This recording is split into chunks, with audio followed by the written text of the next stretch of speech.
Bismillah. Assalamualaikum warahmatullahi wabarakatuh. Alhamdulillah. Alhamdulillah hamdan katsiran thayyiban barakan fihi kama yuhibbu rabbuna wa yarda. Wa asyhadu an la ilaha illallah wahdahu la syarikalah wa asyhadu anna Muhammadan abduhu wa rasuluhu la nabiyya ba'da ma ba'du. Jemaah rahimani wa rahimakumullah. Alhamdulillah pada hari ini di tanggal 10 dari bulan Ramadan tahun 1444 Hijriah, Allah Subhanahu wa taala kembali mempertemukan kita di Masjid Imam Asy-Syafi'i ini dalam rangka untuk bersama-sama mempelajari ilmu syar'i dan kita memuji serta memuji Allah Subhanahu wa taala atas berbagai macam nikmat yang Allah Subhanahu wa taala berikan kepada kita.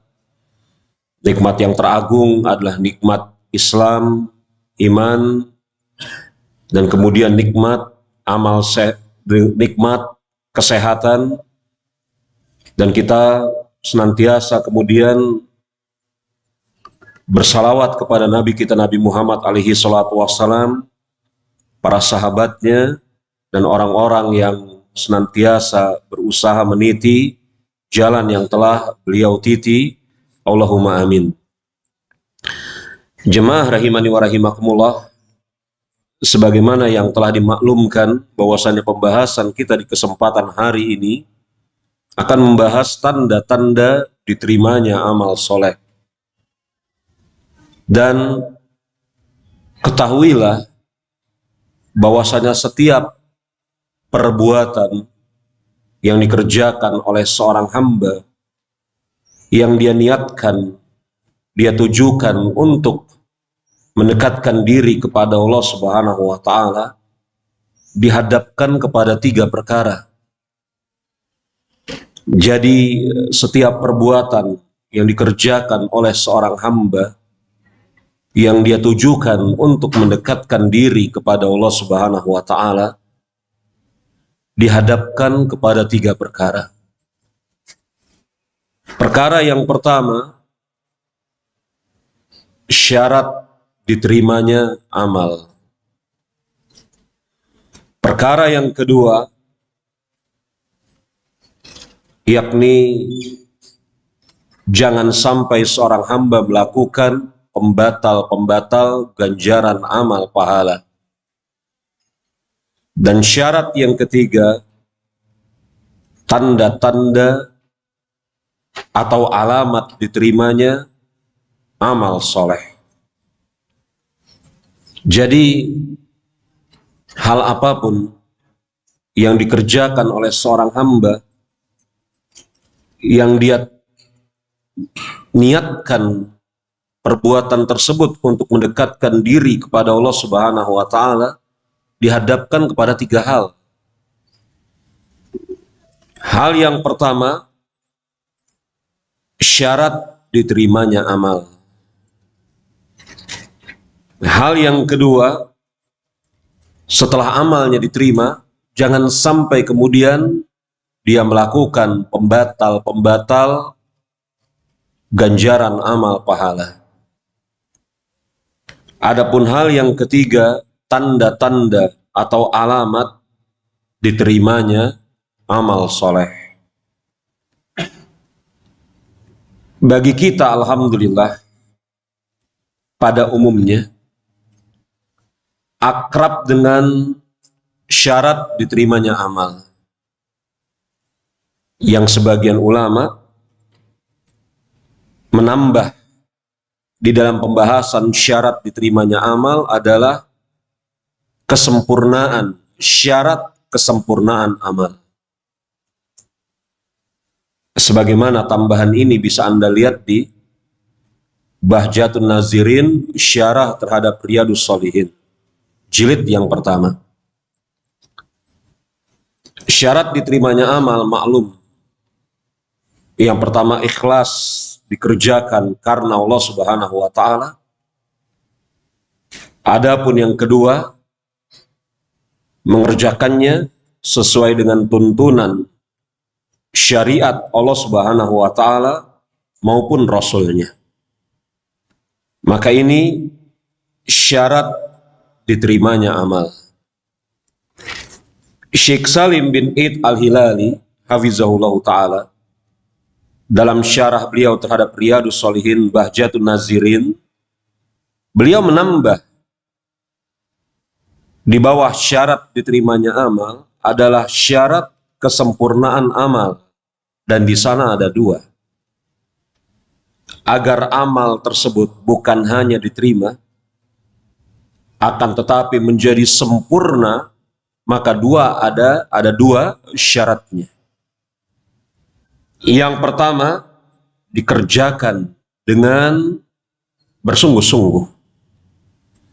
Jadi amal tersebut dikerjakan dengan bersungguh-sungguh. Sebagaimana Allah Subhanahu wa taala berfirman di dalam surat Maryam ayat yang ke-12. Ya Yahya, khuzu kitabal bil quwwah. Ya Yahya, khuzil kitaba bil quwwah. Wahai Yahya, ambillah atau peganglah kitab tersebut dengan bersungguh-sungguh. Sudah barang tentu yang diinginkan oleh Allah Subhanahu wa taala ketika berfirman kepada Nabi Yahya alaihi salam untuk memegang kitab tersebut dengan bersungguh-sungguh, bukan hanya sekedar membawanya, tetapi kemudian mengamalkan isinya dengan bersungguh-sungguh, yakni dikerjakan dengan menyempurnakan amal tersebut. Adapun syarat kesempurnaan amal yang kedua adalah dikerjakan secara bersegera. Sebagaimana Allah Subhanahu wa taala berfirman di dalam surat Thaha ayat yang ke-42. Allah Subhanahu wa taala berfirman di dalam surat Thaha ayat yang ke-42. Wala taniya fi zikri, dan janganlah kalian berdua lalai di dalam mengingatku. Allah Subhanahu wa taala berfirman mengingatkan kepada Nabi Musa dan Nabi Harun agar jangan sampai kemudian mereka berdua lalai di dalam mengingat Allah Subhanahu wa taala, yakni bersegera. Jadi ini adalah syarat diterimanya suatu amal. Adapun hal yang kedua, agar jangan sampai setelah amal tersebut diterima, diberi ganjaran oleh Allah Subhanahu wa taala, maka jangan sampai kemudian seorang hamba melakukan pembatal amal soleh. Pembatal ganjaran amal-amal soleh sangat banyak dikumpulkan oleh para ulama. Yang paling pokoknya ada 15, dan yang paling puncaknya adalah kesyirikan.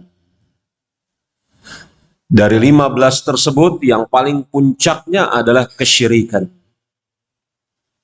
Sebagaimana Allah Subhanahu wa taala berfirman khusus kepada nabinya, walaqad uhiya ilaika wa ilal ladzina min qablika, dan sungguh telah aku wahyukan kepadamu wahai Muhammad dan kepada para nabi dan rasul yang ada sebelummu, lain asyrakta layahbatona a'malu, andai kata engkau berani-beraninya mempersekutukan aku dengan sesuatu selainku, maka niscaya akan aku batalkan ganjaran amal pahalamu.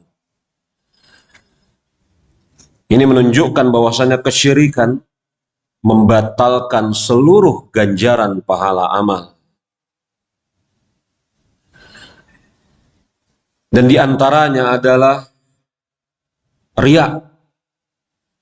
Riya yang dikerjakan oleh seorang hamba pun membatalkan ganjaran pahala amal. Ini sebagaimana salah satu dari penafsiran yang disampaikan oleh Imam Ibnu Rajab Al-Hambali rahimahullahu ta'ala dalam Jami'ul Ulum wal Hikam ketika menjelaskan hadis tentang seseorang yang beramal dengan amal-amal kebaikan sepanjang hayatnya, hingga antara dia dengan surga tinggal sejengkal jaraknya. Kemudian Nabi Muhammad alaihi salatu wasallam mengatakan, fayasbiqu alaihil kitab wa a'malu bi a'mali ahlin nar fayadkhuluha. Adapun ketetapan yang telah ada pada dirinya, maka sejengkal dia hendak memasuki surga, dia mengerjakan amal penduduk neraka, maka dia masuk ke dalam neraka. Para ulama berbeda pendapat di dalam menafsirkan ucapan Rasulullah SAW ini. Tetapi di antara pendapat yang dikuatkan oleh Imam Ibn Rajab, mengapa seseorang beramal sepanjang hayatnya hingga jarak antara dia dengan surga tinggal sejengkal, kemudian dia mengerjakan amal penduduk ahli neraka, dan dia menutup hidupnya dengan itu, dan Allah Subhanahu wa Ta'ala masukkan dia ke dalam neraka. Kata Imam Ibn Rajab, karena sepanjang usianya dia mengerjakan amal penduduk surga untuk dilihat oleh manusia, riya. Ini sebagaimana Anda bisa lihat penjelasan Imam Ibn Rajab di dalam Jami'ul Ulum wal Hikam di dalam menafsirkan hadis ini dan menguatkan pendapatnya dengan salah satu riwayat Imam Ahmad.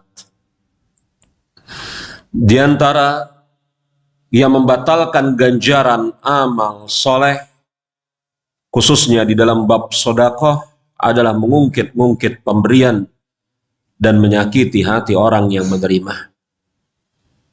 Sebagaimana Allah Subhanahu wa Ta'ala berfirman, la tubtilu sodakotikum bil mani wal aza.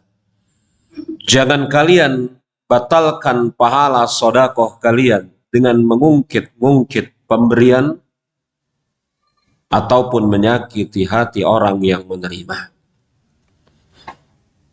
Mengungkit-ungkit pemberian atau menyakiti hati orang yang menerima. Ini menunjukkan bahwasanya pahala sodakoh, infak, wakaf, dan yang semisalnya batal dengan sebab mengungkit-ungkit atau menyakiti hati orang yang menerima.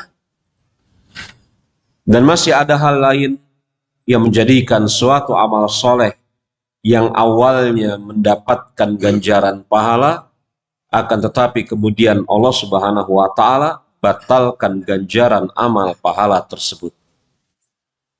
Ini hal yang kedua, syarat diterimanya amal, pembatal ganjaran amal.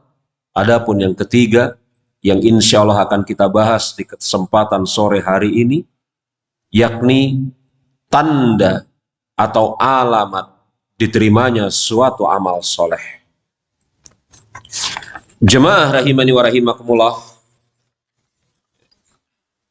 setiap ketaatan apapun itu, maka sebagaimana ucapan Imam Ibnu Qayyim al-Jauziyah rahimahullahu ta'ala, tidak akan menjadi sempurna kecuali seorang hamba mengerjakannya sesuai dengan syariat, dan seorang hamba mengetahui amalnya akan dia jumpai ganjaran pahalanya di akhirat kelak.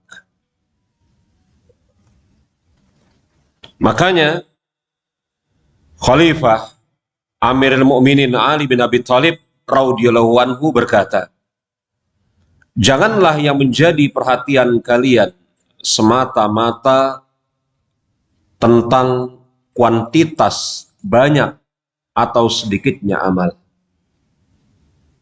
Janganlah yang menjadi perhatian kalian semata-mata tentang kuantitas sedikit atau banyaknya amal. Tetapi hendaknya yang menjadi perhatian kalian adalah apakah amal kalian diterima. ucapan Ali bin Abi Thalib radhiyallahu anhu sebagaimana bisa kita lihat di dalam Lataiful Ma'arif Imam Ibn Rajab. Dari ucapan Ali bin Abi Thalib radhiyallahu anhu ini menunjukkan kepada kita bahwasanya salafus soleh sangat perhatian terhadap tanda-tanda diterimanya amal.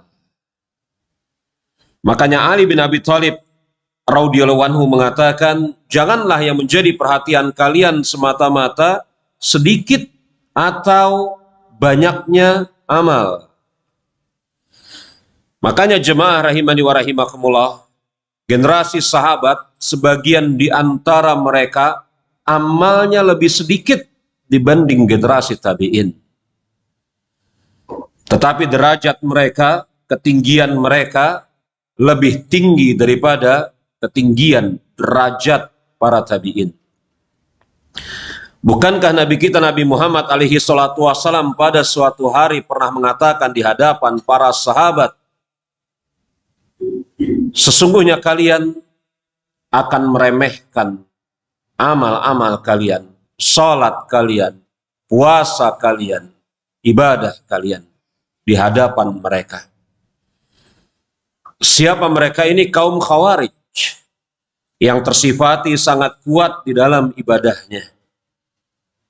Sampai kemudian ketika Abdullah bin Abbas radhiyallahu anhuma mendatangi kaum Khawarij, maka Ibnu Abbas melihat telapak kaki mereka pecah-pecah dengan sebab banyaknya mereka berdiri untuk mengerjakan sholat malam. Tetapi sebelumnya, jauh-jauh hari dari itu, Rasul mewanti-wanti bahwasanya kalian, yakni para sahabat, akan menganggap remeh ibadah kalian di hadapan mereka. Padahal kita tahu Khawarij, kelompok yang tersesat, dan para sahabat, Allah Subhanahu wa ta'ala meridhoi mereka, mereka pun ridho kepada Allah Subhanahu wa ta'ala. Maka jangan semata-mata yang menjadi perhatian kita sedikit atau banyaknya amal. Tetapi seorang muslim yang cerdas seharusnya kemudian memperhatikan apakah amalnya diterima oleh Allah Subhanahu wa ta'ala. Karena kapan kemudian amalnya diterima oleh Allah Subhanahu wa ta'ala, maka itulah hamba yang telah sampai kepada derajat muttaqin. Sebagaimana Allah Subhanahu wa ta'ala berfirman di dalam surat Al-Maidah ayat yang ke-27, innama yattaqabbalallahu minal muttaqin. Sesungguhnya Allah Subhanahu wa ta'ala hanya menerima amal-amal dari orang-orang yang bertakwa. Sesungguhnya Allah Subhanahu wa ta'ala hanya menerima amal dari orang-orang yang bertakwa. Makanya kemudian jemaah rahimani wa rahimakumullah, Imam Ibnul Qayyim mengatakan, janganlah kalian seperti sebagian kaum muslimin yang tidak memiliki perhatian akan diterimanya amal. Karena diberikan taufik untuk mengerjakan amal soleh adalah suatu nikmat yang sangat besar, tetapi nikmat tersebut tidak akan menjadi sempurna kecuali dengan nikmat yang lain, yakni diterimanya amal. Saya ulangi ucapan Imam Ibnul Qayyim Al-Jauziyah rahimahullahu ta'ala. Janganlah kalian menjadi seperti sebagian kaum muslimin yang tidak memiliki perhatian akan diterimanya amal. Tidak perhati dia, apakah amalnya diterima oleh Allah Subhanahu wa ta'ala atau tidak. Fokusnya hanya semata-mata mengerjakan amal. Fokusnya hanya memperbanyak amal. Dia tidak peduli apakah ikhlas atau tidak. Dia tidak peduli apakah amal yang dikerjakannya ini mengikuti tuntunan sunnah Rasul atau tidak. Yang penting beramal, kata sebagian orang. Maka Imam Ibnul Qayyim mengatakan, jangan kalian seperti sebagian kaum muslimin yang tidak memiliki perhatian akan diterimanya amal, karena diberikan taufik untuk mengerjakan amal soleh adalah suatu nikmat yang sangat besar. Ini yang pertama. Akan tetapi nikmat tersebut tidak akan menjadi sempurna kecuali dengan nikmat besar yang lain, yakni diterimanya amal tersebut. Jadi ada dua kata Imam Ibnul Qayyim. Seorang hamba diberikan taufik untuk mengerjakan amal soleh, itu yang pertama. Tetapi taufik ini tidak akan menjadi sempurna kecuali di sana ada hal yang kedua, yakni nikmat besar yang lain, yakni diterimanya amalnya oleh Allah Subhanahu wa Ta'ala. Imam Ibnul Jauzi mengatakan dalam kitab beliau Zamul Hawa, beliau mengatakan, seorang hamba yang mengetahui perkara ini, bahwa di sana ada tanda-tanda diterimanya amal soleh, maka selain dia memperbanyak amal soleh, maka dia juga akan memberikan perhatian yang besar kepada sebab-sebab diterimanya amal soleh. Maka apabila seorang hamba menjumpai ada di antara tanda-tanda diterimanya amal soleh terdapat pada dirinya, apa kata Imam Ibnul Jauzi? Dia memuji Allah Subhanahu wa Ta'ala dan terus menerus untuk istiqamah di atasnya. Ini faidah. Faidah yang diinginkan, atau apa pentingnya kita mempelajari tanda-tanda diterimanya amal soleh. Mungkin sebagian di antara kita akan mengatakan, buat apa kita mempelajari tanda-tanda diterimanya amal soleh?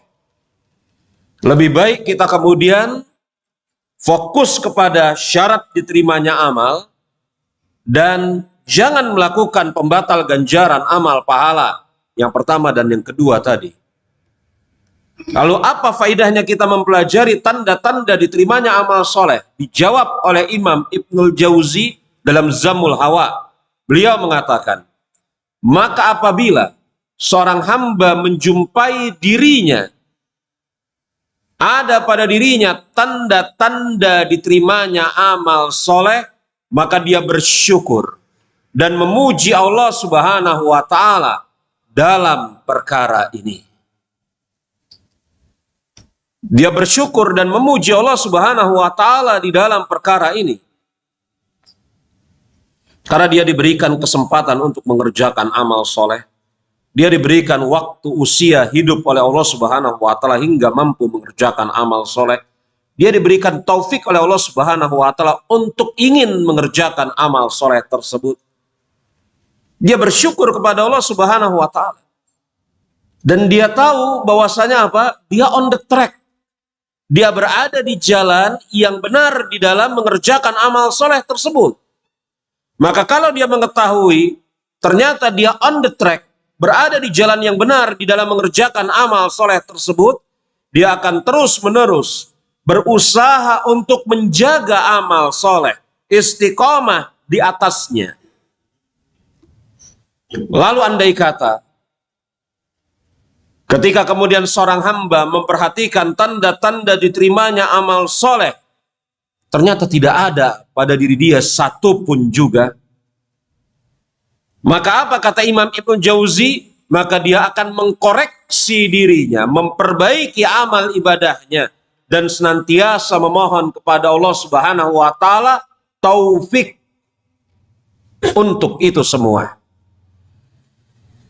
Jadi faidah mempelajari ini, kata Imam Ibnu Jauzi, kalau ternyata kemudian tanda-tanda ini ada pada diri kita, maka jangan sampai kemudian kita sombong, takabur. Tetapi kita malah bersyukur kepada Allah Subhanahu wa Ta'ala. Jangan seperti sebagian orang yang mendengarkan kabar gembira dari Nabi kita Nabi Muhammad alaihi salatu wassalam tentang misalnya siapa yang puasa pada hari ini akan diampuni dosa-dosanya yang telah lalu. Misalnya dia mendengar sabda Rasulullah SAW antara sholat yang satu ke sholat yang lain, menghapuskan dosa di antara keduanya. Antara Jumat yang satu kepada Jumat yang lain, menghapuskan dosa di antara keduanya. Antara Ramadan yang satu kepada Ramadan yang berikutnya, menghapuskan dosa di antara keduanya. Ada sebagian kaum muslimin yang menjadikan hadis-hadis seperti ini untuk legalisasi perbuatan kelirunya di masa yang akan datang. Toh ada Ramadan yang akan datang. Meremehkan perbuatan dosa dan atau yang semisalnya. Tetapi yang diinginkan apabila kemudian dijumpai tanda-tanda diterimanya amal soleh ada pada diri kita, kita bersyukur kepada Allah Subhanahu wa Ta'ala. Bukan malah kemudian sombong. Bukan kemudian berhenti mengerjakan amal ibadah, bersyukur dan terus-menerus mengerjakan amal tersebut, istiqomah di atasnya. Kalaulah jemaah, hadisnya maklum, as-salatul khams, al-jum'ah ilal jum'ah, Ramadan ila Ramadan, salat yang 5 waktu, Jumat ke Jumat, Ramadan ke Ramadan, maklum hadisnya, menghapuskan dosa di antara keduanya. Ini akan kita bahas. Hadis ini nanti akan kita bahas. Karena banyak orang salah paham terhadap hadis ini. Dia mengerjakan puasa Ramadan di tahun ini, kemudian dia menunggu Ramadan tahun yang akan datang. Di masa penantiannya tersebut, setahun itu dia mengerjakan kemaksiatan. Toh ada Ramadan yang akan datang. Seakan-akan dia mengetahui bahwasanya Ramadan yang akan datang dia masih hidup. Dan juga dia salah paham terhadap makna hadis ini. Nanti kita akan jelaskan. Ramadan ke Ramadan, Jumat ke Jumat, salat yang satu kepada salat yang lain. Kenapa bisa menghapus dosa di antara keduanya? Apa syaratnya? Akan kita bahas insya Allah nanti. Andai kata ada seseorang yang mengerjakan puasa Ramadan asal-asalan misalnya, kemudian tahun berikutnya dia mengerjakan puasa Ramadan yang sama juga asal-asalan, apakah di antara kedua puasa Ramadan yang dia kerjakan asal-asalan ini dia berharap kepada Allah Subhanahu wa Ta'ala dosa-dosanya akan dihapuskan? Apakah harapan ini benar? Atau bagaimana kemudian yang ditunjukkan oleh para ulama di dalam memahami hadis-hadis seperti ini? Kalau kemudian setelah kita mempelajari tanda-tanda diterimanya amal soleh, ternyata tidak ada pada diri kita tanda-tanda ini, maka ini kesempatan yang sangat baik atas diri kita untuk introspeksi, memperbaiki diri, dan meminta kepada Allah Subhanahu wa Ta'ala taufik agar Allah Subhanahu wa Ta'ala tunjuki kita kepada amal yang diterima. Lalu jemaah, apa tanda-tanda diterimanya amal soleh?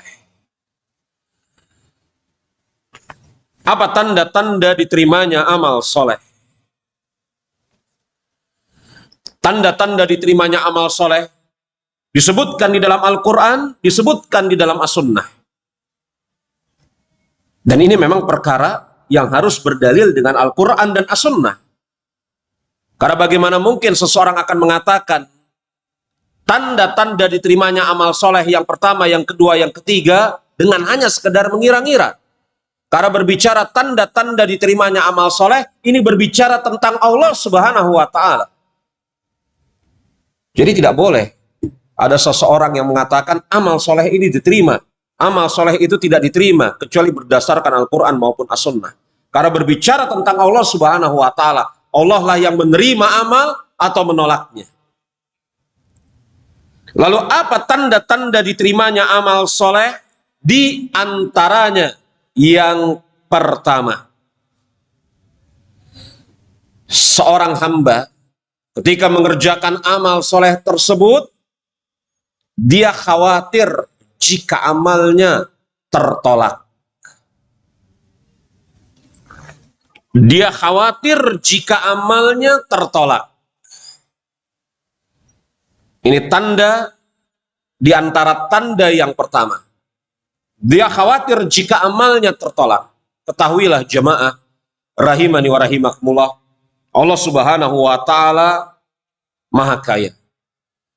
Tidak memerlukan sedikit pun ketaatan kita. Allah Subhanahu wa Ta'ala tidak memerlukan sedikit pun amal ibadah kita. Dan inilah yang ditanamkan oleh Luqman kepada anaknya. Sebagaimana Anda bisa lihat dalam surat Luqman ayat yang ke-12.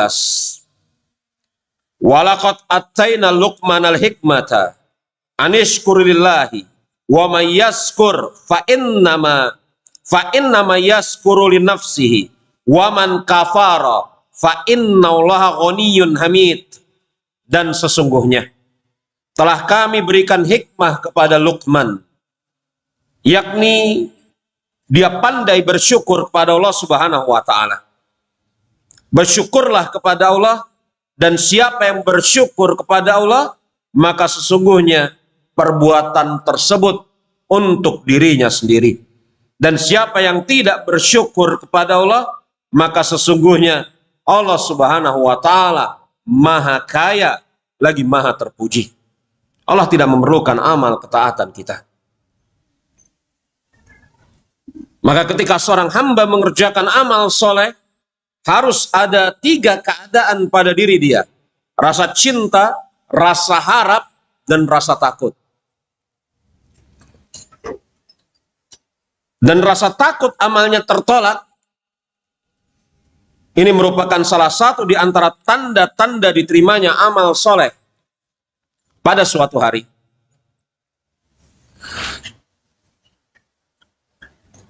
Aisyah radhiyallahu anha mendengar Rasulullah sallallahu alaihi wasallam membacakan surat Al-Mu'minun ayat yang ke-60. Walazina yu'tuna ma'ata wa qulubuhum wajillah. Dan orang-orang yang memberikan apa yang mereka berikan dalam keadaan hati mereka takut. Al-Mu'minun ayat yang ke-60. Orang-orang yang memberikan apa yang mereka berikan dalam keadaan hati mereka takut, khawatir. Aisyah mendengar ini dari Rasulullah. Maka Aisyah berkata, "Ya Rasulullah, apakah mereka adalah orang-orang yang suka meminum minuman keras? Apakah mereka orang-orang yang suka mencuri?" Yakni orang-orang yang suka meminum minuman keras, suka mencuri. Ketika kemudian mengerjakan amal soleh, hati mereka takut pada Allah Subhanahu wa Ta'ala. Apakah seperti itu yang dimaksudkan di dalam ayat ini? Apa kata Rasulullah? Bukan begitu, wahai anak perempuan As-Siddiq. Orang-orang yang mengerjakan amal-amal soleh ini, dalam keadaan hati mereka takut, mereka adalah orang-orang yang biasa berpuasa, sholat, sedekah.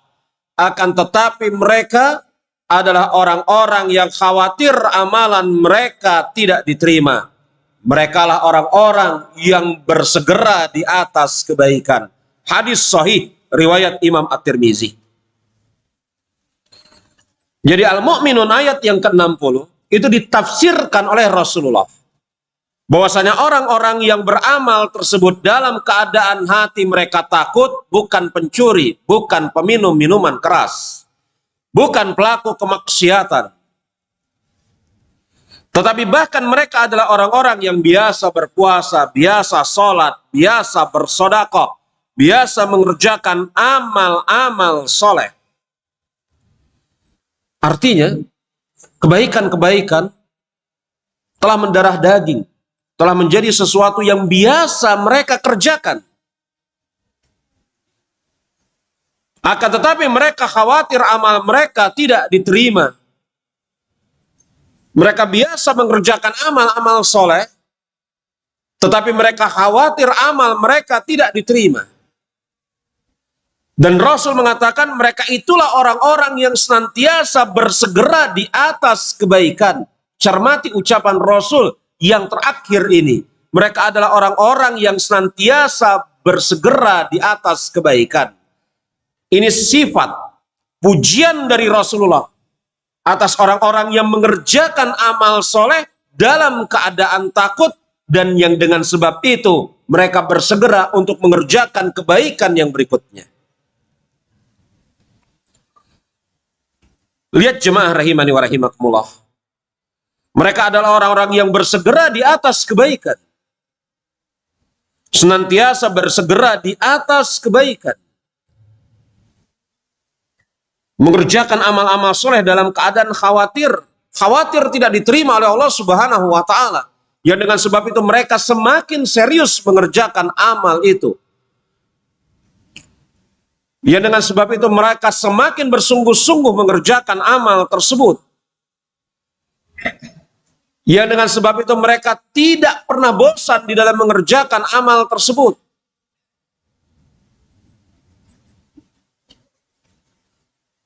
Inilah yang kemudian diucapkan oleh Imam Al-Mubarakfuri dalam Tuhfatul Ahwazi ketika menjelaskan hadis tersebut. Kemudian jemaah, di antara tanda yang kedua adalah diberikan taufik untuk mengerjakan amal lain setelahnya. Diberikan taufik untuk mengerjakan amal soleh lain setelahnya. Kata Imam Ibn Rajab dalam Lataiful Ma'arif, sesungguhnya di antara tanda diterimanya amal ketaatan seorang hamba adalah dia diberikan taufik untuk melakukan ketaatan setelahnya. Dan di antara tanda diterimanya amal kebaikan adalah dia diberikan taufik untuk melakukan amal kebaikan setelahnya. Karena kebaikan akan berkata, saudara-saudaraku, yakni kebaikan-kebaikan yang lain, kemarilah. Ucapan Imam Ibn Rajab dalam Lataiful Ma'arif. Diberikan taufik untuk melakukan amal soleh lain setelahnya.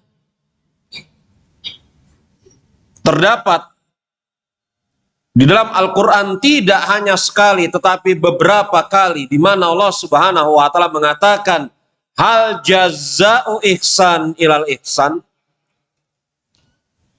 Bukankah ganjaran atas kebaikan yang pertama adalah kebaikan yang kedua berikutnya? Hal jaza'u ihsan ilal ihsan, bukankah ganjaran atas kebaikan ihsan yang pertama adalah kebaikan ihsan yang kedua berikutnya? Jadi diberikan taufik untuk mengerjakan amal soleh yang lain setelahnya. Makanya ketika menjelaskan hadis man shoma Ramadan summa atba'u sittati ayyami minasyawal kasyami dahar. Siapa yang berpuasa di bulan Ramadan, kemudian dia mengikuti dengan puasa 6 hari di bulan Syawal, maka seakan-akan dia puasa selama 1 tahun. Saya punya tulisan terkait masalah ini, di mana saya sampai sekarang tetap menguatkan bahwasanya qada Ramadan harus lebih didahulukan daripada 6 hari di bulan Syawal. Sampai sekarang pendapat saya masih seperti itu. Saya punya tulisan, Anda bisa lihat, 15 faidah terkait puasa Syawal dan qada Ramadan. Seperti itu kurang lebih judulnya. 15 faidah atau berapa gitu ya, terkait dengan puasa Syawal dan qada Ramadan. Biasanya yang jadi pertanyaan tentang hadis Aisyah, dan sudah saya jawab juga di makalah itu. Ya. Ketika menjelaskan hadis tadi, hadis siapa yang berpuasa di bulan Ramadan dan mengikuti puasa 6 hari di bulan Syawal, maka seakan-akan dia puasa 1 tahun. Imam Ibn Rajab mengatakan seakan-akan dia puasa selama 1 tahun. Kenapa? Karena dia menyempurnakan puasa Ramadan dan menambahnya dengan puasa 6 hari di bulan Syawal. Yang menunjukkan puasa Ramadannya diterima oleh Allah Subhanahu wa Ta'ala dan hatinya tergerak untuk mengerjakan puasa 6 hari di bulan Syawal. Saya ulangi, kata Imam Ibn Rajab, seakan-akan dia puasa 1 tahun. Kenapa dia seakan-akan berpuasa setahun? Karena dia berpuasa di bulan Ramadan selama 1 bulan penuh dan puasanya diterima oleh Allah Subhanahu wa Ta'ala dan hatinya tergerak sehingga dia mengerjakan puasa 6 hari di bulan Syawal dan puasa 6 hari di bulan Syawalnya diterima oleh Allah Subhanahu wa Ta'ala. Artinya apa? Ketika seseorang kemudian dia selesai mengerjakan amal soleh, tinggal dia lihat apakah hatinya tergerak untuk mengerjakan amal soleh yang lain yang ada setelahnya, ataukah setelah dia mengerjakan amal soleh dia berhenti, merasa puas, bahkan berbalik ke belakang mengerjakan kemaksiatan. Kalau ada seseorang keluar dari masjid, kemudian setelah dia keluar dari masjid selangkah dia mencuri, yakni apa? Sendal atau sepatu orang lain, ini tanda bahwasanya sholatnya tidak diterima oleh Allah Subhanahu wa Ta'ala. Karena sholat yang diterima oleh Allah Subhanahu wa Ta'ala tanha anil fahsyai wal munkar. Betul? Sholatnya tidak diterima ganjaran pahalanya. Kalau untuk menggugurkan kewajiban, gugur kewajibannya. Karena sholat yang betul-betul bermanfaat bagi seseorang hamba yang diterima ganjarannya oleh Allah Subhanahu wa Ta'ala, maka akan berbuah baik, berefek baik kepada seorang hamba, yakni hamba tersebut apa? Tertahan dari mengerjakan perbuatan keji dan munkar.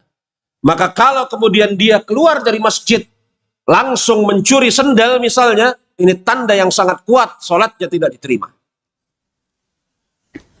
Karena sholat yang diterima tanha anil fahsyai wal munkar. Ingat, diterima ganjaran pahalanya. Kita tidak berbicara tentang syarat secara fikih. 4 rakaat kalau zuhur, rukuk sujud bacaannya lengkap. Ya? Karena Rasul sendiri mengatakan begitu. Nabi kita Nabi Muhammad alaihi salatu wasallam membedakan antara ganjaran pahala dan diterimanya amal tersebut menunaikan kewajiban. Lihat, seseorang yang berpuasa Ramadan menahan diri dari makan dan minum semenjak terbit fajar hingga tenggelam matahari, maka telah sah puasanya. Tetapi apa kata Rasulullah? Rubba sha'im. Betul? Betapa banyak orang yang berpuasa, bukan nggak puasa dia, puasa. Betapa banyak orang yang berpuasa, berarti dia berpuasa. Secara tinjauan fikih sah puasanya dari terbit fajar hingga tenggelam matahari. Tetapi tidak mendapatkan apa-apa kecuali hanya rasa lapar dan haus. Nggak dapat apa maksudnya? Nggak dapat pahala, walaupun puasanya sah. Ini 2 hal yang berbeda. Sah, menggugurkan kewajiban. Tetapi setelah itu, dia keluar dari masjid, mencuri sendal, mencuri sepatu, alamat puasanya tidak diterima. Maaf, sholatnya tidak diterima. Kalau dia keluar dari masjid,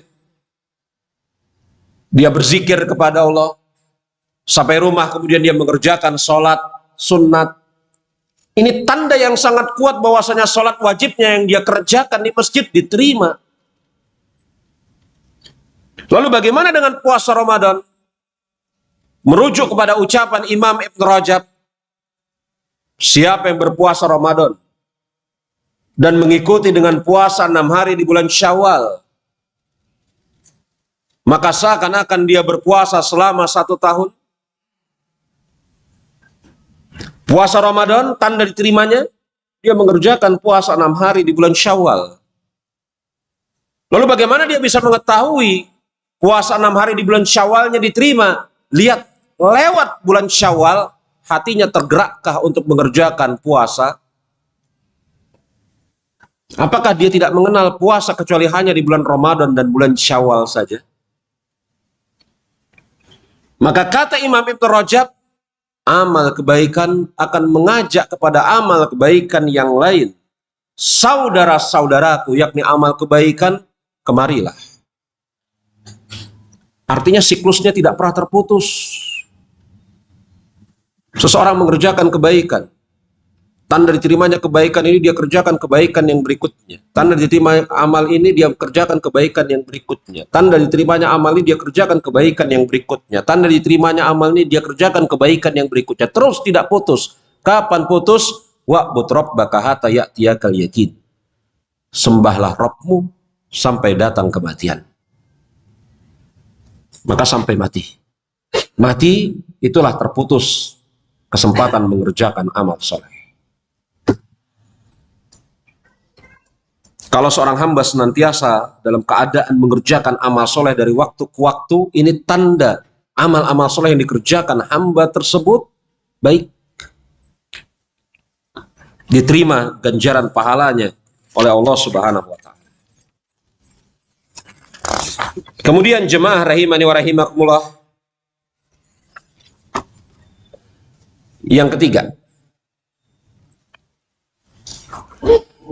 dia mencintai ketaatan dan membenci kemaksiatan. Dia mencintai ketaatan dan membenci kemaksiatan.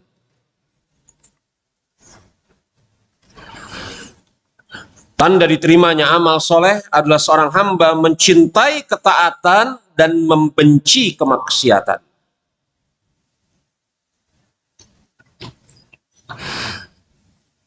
Dikatakan oleh para ulama, semisal Imam Ibn Rajab rahimahullahu ta'ala, pembahasan kita ini banyak menukil dari ucapan Imam Ibn Rajab, khususnya dalam kitab beliau Lataiful Ma'arif.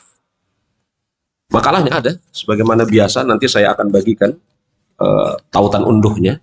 Anda bisa lihat secara lebih lengkap.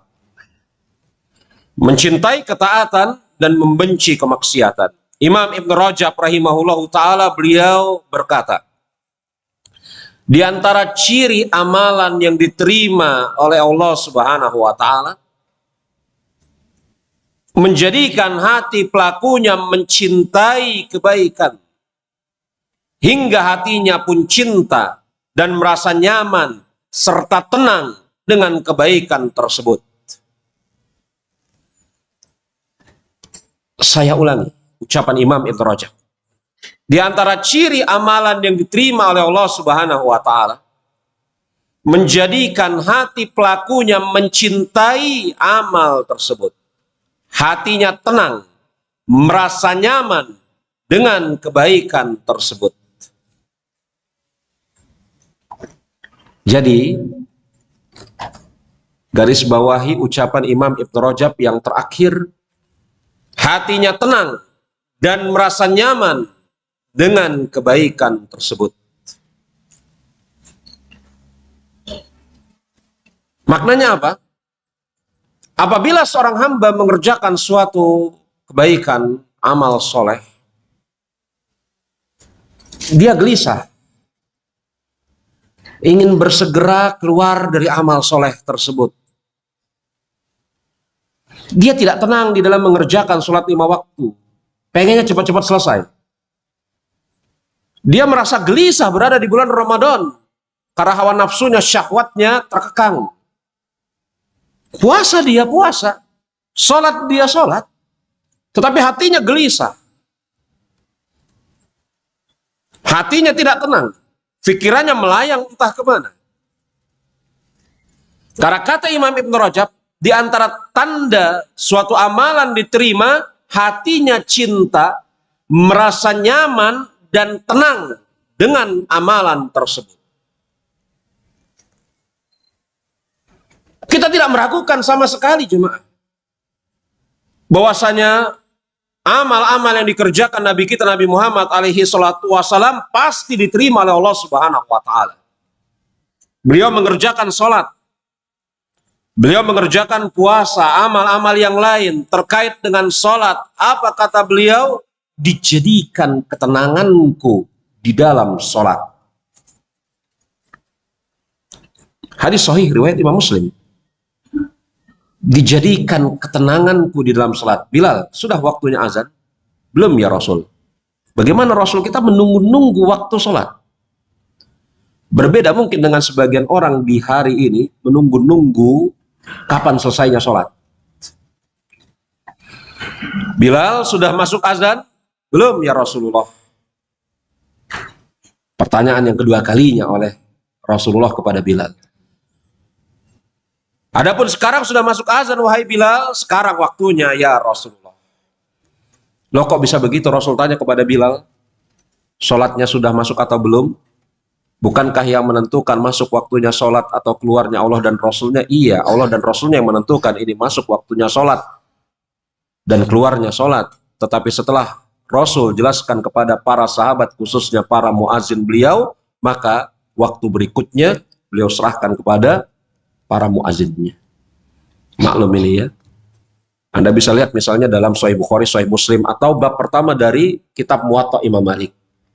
Kitab Muwatta Imam Malik itu bab pertamanya yakni muwaqitus sholat, yakni mikot-mikot sholat, waktu-waktu sholat. Bab pertama dari Muwatta Imam Malik. Jibril turun kepada Rasulullah mengatakan ini waktunya sholat subuh. Jibril turun lagi kepada Rasulullah, ini waktunya sholat zuhur. Jibril turun kepada Rasulullah, ini akhir waktu sholat zuhur dan masuk waktu sholat asar. Terus. Jadi pada suatu hari Jibril turun 5 kali kepada Rasulullah mengajarkan kepada beliau tentang waktu-waktu sholat. Anda bisa lihat di dalam Muwatta Imam Malik. Seingat saya hadis yang pertama dari Muwatta Imam Malik. Iya. Apakah sekarang sudah masuk waktunya sholat wahai Bilal? Sekarang ya Rasulullah. Azan ya Bilal. Kalau sesungguhnya dijadikan ketenangan di dalam diriku di waktu sholat. Tenang Rasul di dalam mengerjakan amal soleh tersebut. Nyaman Rasul di dalam mengerjakan amal soleh tersebut. Makanya tidak salah ketika Imam Ibn Rajab mengatakan di antara tanda amalnya diterima adalah seseorang hamba cinta di dalam mengerjakan amal tersebut, merasa nyaman dan tenang di atasnya. Dalilnya tadi hadis tentang sholat Rasulullah, Bilal tadi. Belum lagi kemudian ayat yang maklum ma'ruf, surat Ar-Ra'd ayat yang ke-28, allazina amanu wa tatmainu qulubuhum bizikrillah. Orang-orang yang beriman dan hati mereka menjadi tentram dengan mengingat Allah.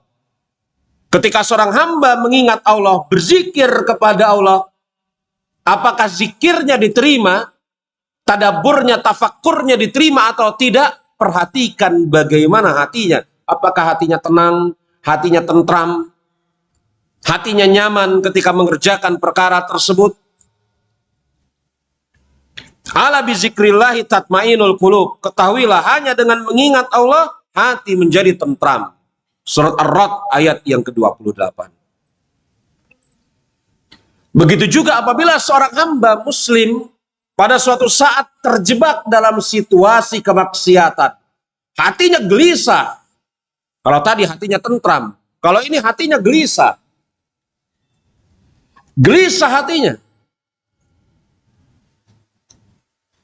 Kita sering terjebak di dalam suatu keadaan yang kita tidak ingin. Misalnya, kita naik kendaraan. Lagi naik kendaraan, kemudian muncul pengamen di depan kita, genjreng, betul kan? Kita terjebak dalam keadaan seperti itu. Lalu bagaimana seorang mukmin? Kalau kemudian seorang mukmin hatinya tenang di atas ketaatan, maka sebaliknya seorang mukmin hatinya gelisah di dalam kemaksiatan. Sebagaimana kisah 3 orang sahabat yang gelisah karena mereka bermaksiat. 3 orang sahabat yang mereka hatinya gelisah bermaksiat. tertinggal dari perang Tabuk. Ma'ruf kisahnya. Ka'ab bin Malik, Hilal bin Abi Umayyah, Murarah bin Rabi. Murarah Ar-Rabi atau Murarah bin Rabi. 3 orang sahabat yang tertinggal pada saat perang Tabuk. Gelisah mereka. Sampai mereka mengatakan, dunia yang sebegini luas menjadi sempit di dalam hati kami. Sempit hatinya. Mereka gelisah karena melakukan kemaksiatan kepada Allah dan Rasulnya, sengaja untuk tidak mengikuti perang Tabuk. Walaupun di kemudian hari Allah dan Rasulnya, Allah ampuni mereka. Tapi hati mereka gelisah. Itu ciri seorang beriman. Sebagaimana ucapan Abdullah bin Mas'ud yang disampaikan secara mu'allaq oleh Imam Bukhari dalam kitabus sahihnya, sesungguhnya seorang mukmin melihat dosa-dosanya bagaikan dia berada di bawah sebuah gunung dan dia khawatir tertimpa gunung tersebut. Adapun orang munafik melihat dosanya seperti seekor lalat yang hinggap di ujung hidungnya dan dia kibaskan begitu saja. Ini kata Ibnu Mas'ud sebagaimana diucapkan oleh sebagaimana dibawakan oleh Imam Bukhari dalam kitab sahihnya secara mu'allaq. Jadi gelisah terhadap kemaksiatan.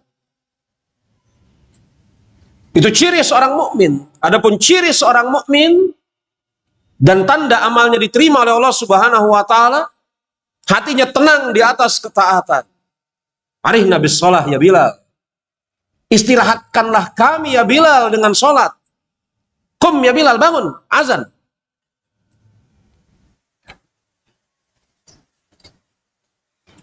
Makanya para salafus saleh, ma'ruf kisahnya, Anda bisa lihat misalnya di dalam kitab At-Tazkirah Imam Al-Qurtubi.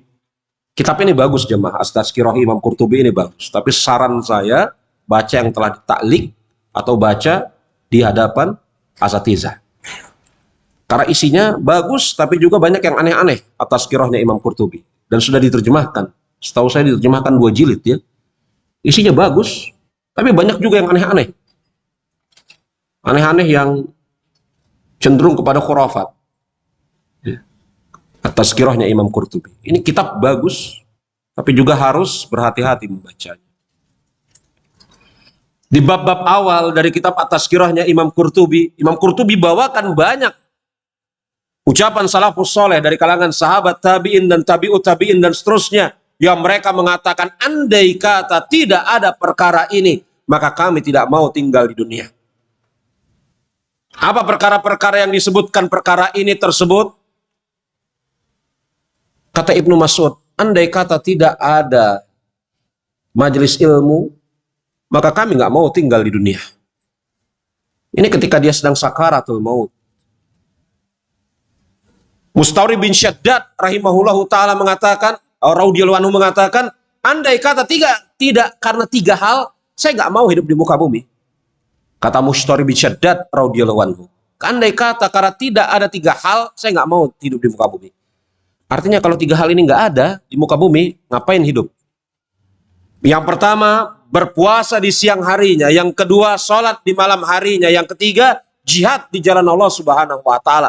Itu ketenangan mereka. Lihat jemaah rahimani wa rahimakumullah, mencintai ketenangan dan membenci kemaksiatan. Yang ketiga. Betul? Yang ketiga atau yang keempat? 3. Yang keempat. Sekarang yang keempat. Di dalam makalah ini jemaah ada 10, tapi tidak saya baca semuanya ya. Nanti antum lihat makalahnya, ntar saya berikan link tautan unduhnya, nanti tinggal dilihat secara lengkap. Yang keempat, dimudahkan untuk melakukan ketaatan dan menjauhi kemaksiatan. Jadi seorang hamba yang amal-amal solehnya, yang dia ingin mengetahui amal solehnya diterima atau tidak, dia tinggal lihat. Setelah dia mengerjakan amal soleh tersebut, apakah dimudahkan oleh Allah Subhanahu wa ta'ala untuk melakukan ketaatan, dan atau Allah Subhanahu wa ta'ala halangi dia dari kemaksiatan. Ada 2 di sana. Jadi ketika seorang hamba seorang hamba mengerjakan amal soleh, maka dia punya rambu-rambu untuk mengetahui apakah amal soleh yang barusan saja dia lakukan diterima atau tidak. Dengan apa? Tinggal dia lihat.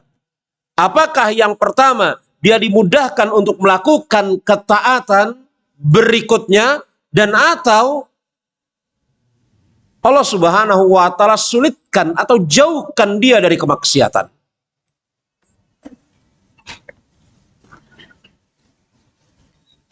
Makanya para ulama semisal Imam Ibn Rajab mengatakan, jika Allah Subhanahu wa Ta'ala menerima amal ketaatanmu, maka Allah Subhanahu wa Ta'ala akan memudahkanmu untuk melakukan amal ketaatan yang lain. Bahkan dia akan menjauhkan dirimu dari kemaksiatan, walaupun segala sesuatunya mendekatimu. Jadi segala kemaksiatan itu mengepung, tetapi hamba tersebut dijaga oleh Allah Subhanahu wa Ta'ala sehingga dia bisa terselamatkan dari kemaksiatan tersebut. Dalilnya mana? Dalilnya ma'ruf ya jemaah. Juz yang ke-30 dari Al-Quranul Karim. Surat Al-Lail ayat yang ke-5 sampai dengan ayat yang ke-10. Allah Subhanahu wa Ta'ala berfirman, "Fa'ama man ata wattaqa." Adapun yang memberikan hartanya di jalan Allah dan dia bertakwa, yakni dia beramal. Beramal dengan cara apa? Memberikan hartanya di jalan Allah. Memberikan harta di jalan Allah itu beramal.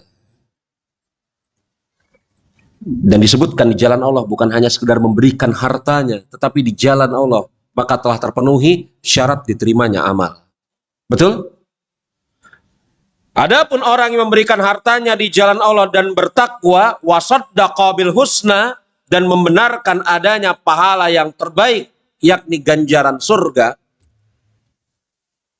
Dia memberikan hartanya di jalan Allah, syarat diterimanya amal telah terpenuhi. Dia membenarkan adanya ganjaran pahala surga.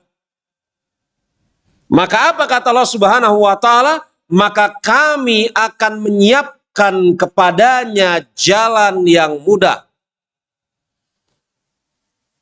Wa amaman bakhila wastakhna wa kadzdzaba bil husna.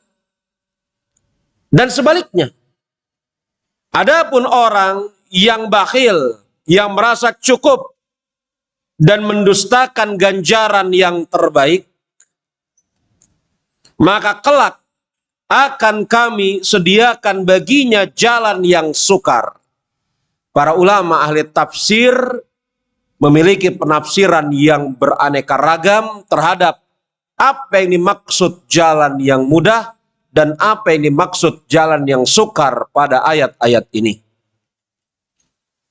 Tetapi penafsiran mereka terpilih menjadi dua penafsiran yang kedua-duanya saling melengkapi, bukan bermakna kontradiksi.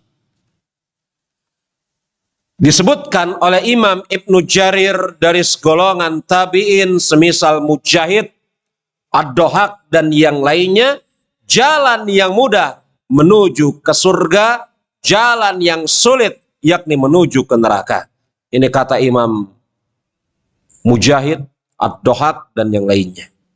Imam-imam ahli tafsir dari kalangan tabi'in. Adapun masih disebutkan oleh Imam Tobari dalam tafsirnya, pendapat sebagian ahli tafsir dari kalangan tabi'in semisal Qatadah, As-Su'di dan yang lainnya, yang dimaksud jalan yang mudah adalah Allah mudahkan dia untuk mengerjakan kebaikan. Jalan yang sulit Allah persulit dia untuk mengerjakan kebaikan. Nah, iya betul. Jadi kalau seseorang hendak mengetahui apakah amalnya diterima, fa'ama man ata wattaqa, dan adapun orang yang memberikan hartanya di jalan Allah, syarat diterimanya amal telah terpenuhi. Wasaddaqa bil husna, dan dia membenarkan janji ganjaran pahala dari Allah, maka tinggal dia lihat apakah kemudian sodakohnya atau secara umum amalnya tersebut menghantarkan dia untuk mengerjakan kebaikan yang lain, membuka atas dirinya jalan-jalan kebaikan yang lain, dan atau menutup atas dirinya jalan-jalan keburukan yang sedemikian banyak. Karena seorang muslim hanya berharap dua kepada Allah Subhanahu wa taala. Allah Subhanahu wa taala hadirkan kebaikan untuk hidupnya atau jauhkan keburukan untuk hidupnya. Hanya itu saja. Karena an-nafi wad dar itu di tangan Allah Subhanahu wa taala. Yang memberikan manfaat dan menolak madarat Allah Subhanahu wa taala. Maka tinggal dilihat bagaimana keadaan kita. Kalau setelah kita mengerjakan amal soleh, tidak syak lagi menuntut ilmu ini amal soleh. Menuntut ilmu ini amal soleh. Tidak diragukan lagi. Menuntut ilmu ini diantara sebaik-baik amal soleh. Tapi tinggal dilihat, apakah dari menuntut ilmu ini terbuka pintu-pintu amal soleh kita yang lain? Di antaranya mengamalkan ilmu. Makanya Ali bin Abi Thalib radhiyallahu anhu pernah berkata sebagaimana ucapan ini dibawakan oleh Imam Al-Khatib Al-Baghdadi rahimahullahu ta'ala dalam Syarhul Ashabil Hadis, mengatakan hatiful ilm bil amal. Hatiful ilm bil amal, memanggil ilmu itu dengan cara mengamalkannya. Dan kita sama-sama tahu bagaimana mungkin seorang bisa beramal tanpa memiliki ilmu. Ini lingkaran. Apakah terbuka atas kita pintu-pintu amal soleh? Atas ilmu yang telah kita pelajari? Makanya seorang muslim yang telah mendapatkan petunjuk hidayah, berada di atas jalan yang lurus, bukan kelompok yang sesat, lagi bukan kelompok yang dimurkai oleh Allah. Mereka berilmu, lagi beramal.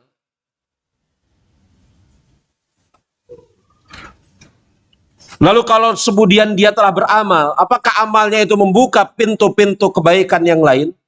Atau dari amalnya itu dia terhindarkan dari keburukan? Ilmu amal, ilmu mengarah ke amal, ini membuka pintu kebaikan. Saya sambung ya. Amal menutup pintu keburukan. Contoh 3 orang yang terperangkap di dalam gua. Bukankah atas amal-amal solehnya mereka terhindarkan dari keburukan, terperangkap selama-lamanya di dalam gua? Jadi ini 2 kisah yang berbeda, tapi saya jadikan satu benang merah. Karena kalau kita hendak mengetahui amal kita ini diterima atau tidak oleh Allah Subhanahu wa taala, lihat apakah Allah Subhanahu wa taala membuka atas kita pintu amal berikutnya dan atau menutup atas kita pintu kemadaratan. Ini kan 2 hal yang berbeda. Tapi saya jadikan satu di dalam runtutan ini. Kalau seseorang beramal dengan amal yang baik, maka akan menghantarkan kepada amal yang berikutnya. Menuntut ilmu, ini akan menghantarkan kepada amal soleh. Maka amal soleh yang didapatkan setelah menuntut ilmu ini, runtutan berikutnya, diantaranya bisa menolak madarat, kisah orang yang terperangkap di dalam gua. Dan terus seperti itu. Dan pada hakikatnya kita sebagai seorang hamba, kita tidak peduli apa yang Allah Subhanahu wa taala berikan kepada kita atau tolak kepada kita. Dua-duanya bermanfaat. Nafi, Allah berikan kepada kita manfaat, ad-dar, Allah hilangkan dari kita pun manfaat. Ya enggak? 2 hal ini. Maka dimudahkan untuk melakukan ketaatan dan menjauhkan kemaksiatan. Ini yang keberapa? 4. Yang kelima.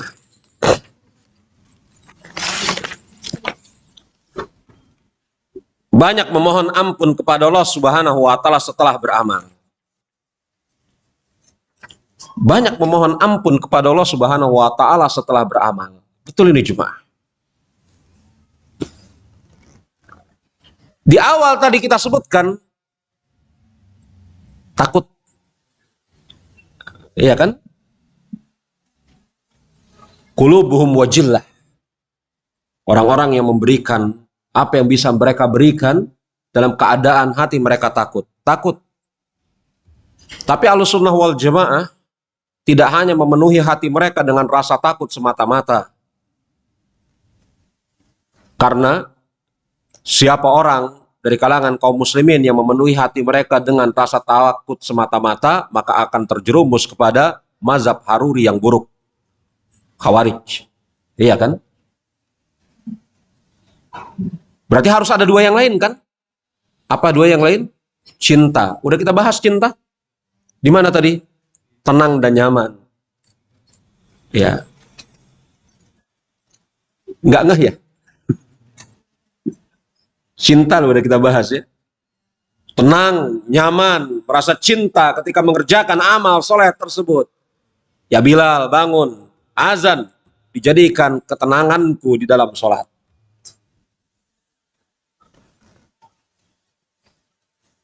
Nah, tinggal satu.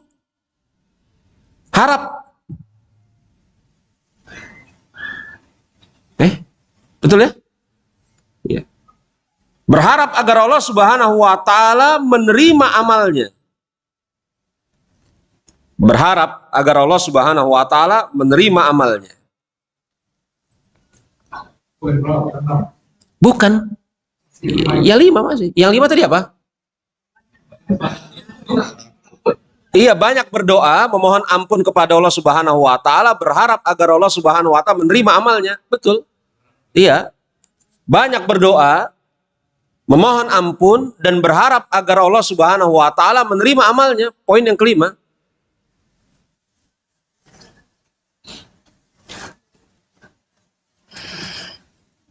Jadi setelah mengerjakan amal soleh, di antara tanda-tanda amal solehnya diterima adalah seorang hamba banyak berdoa kepada Allah Subhanahu wa Ta'ala, berharap kepada Allah Subhanahu wa Ta'ala amal solehnya diterima, dan memohon ampun kepada Allah Subhanahu wa Ta'ala atas kekurangan-kekurangan yang mungkin ada pada amal solehnya.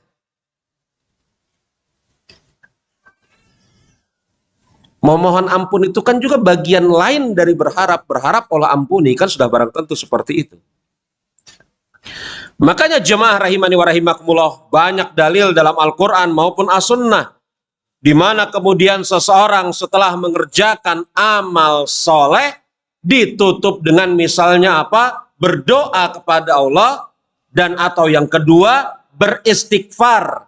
Misalnya, wabil ashari hum yastaghfirun.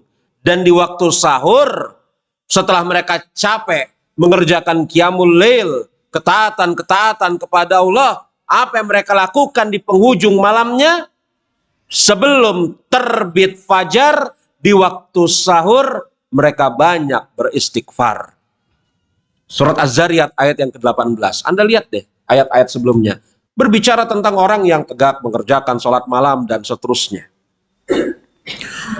Orang yang kemudian dia capek, letih mengerjakan manasik haji mulai dari tanggal 7, 8, 9, 10, 11, 12, 13 di hari-hari terakhir dari manasik hajinya, apa kata Allah Subhanahu wa Ta'ala? Tsumma afidu min haitsu afadan nasu wastaghfirullah. Maka kemudian kamu bertolak dari tempat bertolaknya manusia orang banyak, yakni Arafah, dan mohon ampunlah kamu kepada Allah. Istighfar.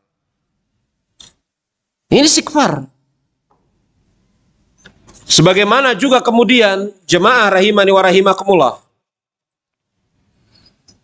seseorang ya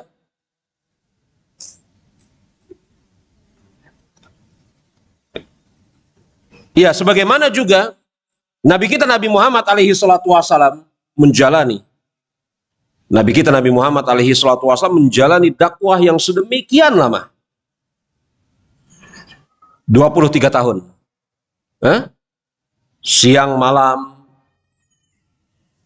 betul-betul fokus mengajak manusia untuk mentauhidkan Allah Subhanahu wa Ta'ala. Kemudian ketika Allah Subhanahu wa Ta'ala perintahkan beliau mendatangi kota Mekah, terjadilah apa yang namanya Fathul Mekah. Maka tidak lama setelah itu Allah Subhanahu wa taala turunkan satu surat lengkap, Iza ja'an nasrullahi wal fath. Apabila telah datang pertolongan dari Allah dan kemenangan. Allah Subhanahu wa taala berikan pertolongan kepada Rasulnya, kemenangan kepada Rasulnya. Ini luar biasa sekali ayat ini. Allah Subhanahu wa taala mengatakan, apabila telah datang pertolongan dan kemenangan dari Allah. Padahal pada saat itu momentum Fathul Mekah. Jadi kemenangan dan pertolongan itu bukan dengan sebab usahamu semata-mata wahai Muhammad, tetapi ini pertolongan dari aku, yakni Allah Subhanahu wa taala. Padahal tidak kita ragukan sedikit pun juga bagaimana dalam tanda kutip all out-nya Rasulullah SAW. Berdakwah, tidak pernah bosan, siang malam mengajak manusia untuk mentauhidkan Allah Subhanahu wa taala, menanggung beban berat dakwah selama 23 tahun. Ya? Lalu apa kata Allah Subhanahu wa taala apabila telah datang kemenangan dan pertolongan dari Allah? Wa ra'aitan nasa yadkhuluna fi dinillahi afwaja. Dan engkau lihat wahai Muhammad, manusia masuk ke dalam agama Allah dengan berbondong-bondong. Lagi-lagi Allah Subhanahu wa taala mengatakan dinillah. Ini agama Allah Subhanahu wa taala. Engkau adalah Rasulku. Dan manusia itu masuk untuk masuk ke dalam agamaku, mengikuti agamaku. Fasabbih bihamdi rabbika wastaghfir innahu kana tawwaba. Maka mohonlah, maka bertasbihlah dengan memuji Tuhanmu, ini doa. Bertasbihlah dengan memuji Tuhanmu dan mohon ampunlah kepadanya, sesungguhnya Dia menerima taubat. Doa istighfar. Sekarang adakah di antara kita yang berani mengatakan bahwasanya Rasulullah Muhammad alaihi salatu wasallam dakwahnya tidak diterima oleh Allah Subhanahu wa taala? Allah Subhanahu wa taala tidak berikan ganjaran kepada dakwahnya beliau. Allah Subhanahu wa taala tidak berikan balasan kepada dakwahnya beliau dengan balasan yang paling bagus, sempurna. Adakah di antara kaum muslimin yang berani mengucapkan kalimat seperti itu? Sudah barang tentu muslim yang berakal tidak akan mungkin berani mengucapkan kalimat seperti itu. Tetapi kemudian ketika Allah Subhanahu wa taala mengatakan fasabbih bihamdi rabbika wastaghfir, maka bertasbihlah dengan memuji Tuhanmu, berdoalah kepada Allah Subhanahu wa taala dan mohon ampunlah kepadanya, yakni engkau wahai Muhammad mohon ampun kepadaku. Kira-kira dosa apa yang Rasul perbuat? Kekurangan apa yang Rasul perbuat? Maka sebagian ulama mengatakan ayat ini tertuju kepada Rasul secara khusus, tetapi pada hakikatnya untuk kaum muslimin. Dan dia maha penerima taubat. Makanya jemaah rahimani wa rahimakumullah, Nabi Ibrahim dengan Nabi Ismail alaihi wassalam, mereka dua orang nabi yang bergerak berdasarkan tuntunan wahyu dari Allah Subhanahu wa taala. Diwahyukan oleh Allah Subhanahu wa taala membangun, meninggikan Ka'bah di tempat yang juga Allah Subhanahu wa taala tentukan. Jadi tempatnya di sana itu bukan ijtihad atau keinginannya Nabi Ibrahim. Tapi Allah Subhanahu wa taala wahyukan kepada Nabi Ibrahim sehingga Nabi Ibrahim berjalan ke suatu tempat yang sekarang kita kenal sebagai Mekah. Ka'bah. Allah wahyukan. Coba Anda bayangkan ya, Mekah Ka'bah, Mekah pada saat itu kan tidak berpenghuni. Kira-kira bagaimana kemudian seorang manusia, semisal Nabi Ibrahim alaihissalam, berjalan ke tempat yang tidak berpenghuni seperti itu? Kalau bukan wahyu dari Allah Subhanahu wa taala.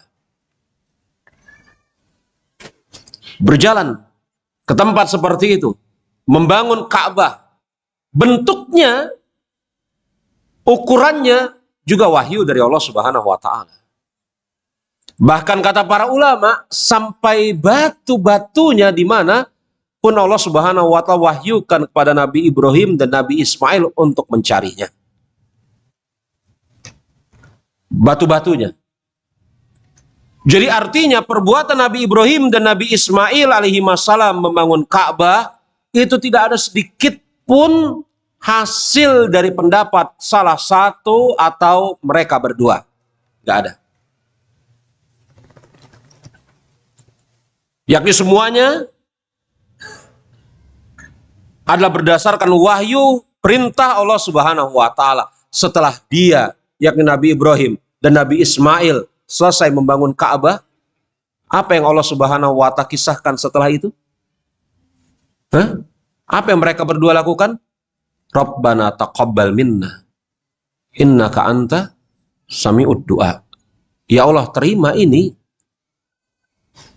perbuatan yang barusan saja kami lakukan, karena sesungguhnya Engkau Maha mendengar, Maha melihat apa yang kami panjatkan kepada dirimu. Kira-kira dari celah apa Nabi Ibrahim alaihissalam merasa amalnya tidak diterima? Padahal segala sesuatunya semuanya telah Allah Subhanahu wa Ta'ala perintahkan, wahyukan. Kira-kira dari celah seperti apa kemudian Nabi Ibrahim alaihissalam khawatir amalnya tidak diterima? Pasti diterima oleh Allah Subhanahu wa Ta'ala. Tetapi dengan sebab pasti diterima oleh Allah Subhanahu wa Ta'ala seperti itu pun Nabi Ibrahim tetap berdoa kepada Allah, Rabbana taqabbal minna. Ya Rabb, terima ini. Doa dan istighfar. Majelis ilmu, majelis yang bagus. Majelis ilmu, majelis yang bagus. Tidak ada lagi keraguan di dalamnya. Ilmu yang di dalamnya dibahas Al-Quran dan As-Sunnah ala fahmi salaful ummah. Itu majelis yang bagus. Ya. Rasul sendiri, beliau kemudian menyampaikan Al-Quran di hadapan para sahabat, bersabda, mengucapkan hukum, petua, wejangan, nasihat, pendidikan kepada para sahabat. Kemudian Rasul sendiri mengajarkan secara perbuatan fi'liyah beliau dengan menutup, dengan mengucapkan Subhanakallahumma wa bihamdik. Maha suci Engkau ya Allah Rabb kami. Iya. Subhanakallahumma wa bihamdik. Asyhadu an la ilaha illa anta astaghfiruka wa atubu ilaik. Jadi Allah Subhanahu wa Ta'ala, jadi Rasul menyampaikan itu di hadapan para sahabat, Al-Qur'an, As-Sunnah di hadapan para sahabat. Dan Rasul kemudian melakukan secara fi'liyah menutup dengan kafaratul majlis, dan Rasul katakan kepada para sahabat, hendaklah kalian menutup majelis kalian dengan kafaratul majelis. Padahal kira-kira apa salah ucapnya Rasul di dalam majelis tersebut? Jemaah rahimani wa rahimakumullah. Maka inilah di antara tanda amal diterima, dia banyak berdoa setelah amal tersebut dia kerjakan. Dia beristighfar kepada Allah Subhanahu wa Ta'ala. Berdoa agar Allah Subhanahu wa Ta'ala menerima amalnya, berharap agar Allah Subhanahu wa Ta'ala menerima amalnya, dan beristighfar, yakni berharap agar Allah Subhanahu wa Ta'ala mengampuni apabila ada kekurangan di dalam amal-amalnya. Makanya jangan heran kalau kita baca di dalam buku Lataiful Ma'arifnya Imam Ibn Rajab, yang ini dinukil oleh ulama dari zaman ke zaman, bahwasanya salafus soleh kita hidup mereka itu 12 bulan setahun tentang Ramadan. Kalau kita kan tentang Ramadan baru bulan kemarin. Kalau salafus soleh tentang Ramadan itu 12 bulan. 6 bulan sebelum Ramadan mereka berdoa kepada Allah agar Allah Subhanahu wa Ta'ala menjumpakan mereka dengan bulan Ramadan. Setelah lewat bulan Ramadan, apa kata Imam Ibn Rajab? Kesibukan mereka adalah berdoa kepada Allah Subhanahu wa Ta'ala agar Allah Subhanahu wa Ta'ala menerima amal-amal yang mereka lakukan di bulan Ramadan yang lalu. Setengah tahun ya jemaah, mereka berdoa agar Allah Subhanahu wa Ta'ala menerima amal-amal mereka. Makanya ucapan semoga Allah Subhanahu wa Ta'ala menerima amal kami dan amal kalian yang diucapkan ba'da sholat Idul Fitri, yang ini teriwayatkan dari banyak sekali tabi'in, itu bukan ucapan yang kemudian ya ucapan seperti itu saja, tetapi bernada sungguh-sungguh agar Allah Subhanahu wa Ta'ala menerima amal-amal kita, sholat kita, puasa kita, dan yang lain-lain yang kita kerjakan di bulan Ramadan. 5 ya, saya sebutkan 5 yang lain secara cepat. Waktunya udah mau habis. Ya. Tidak kembali melakukan dosa setelah melakukan ketaatan. Berarti itu yang ke-6. Yang ke-7, menganggap kecil amalannya dan tidak tertipu dengannya.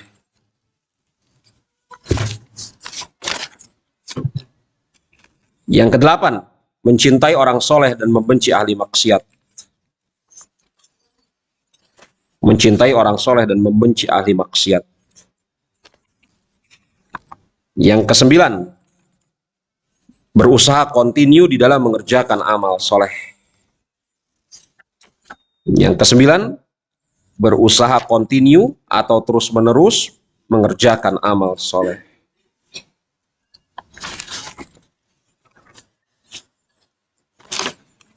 Ya.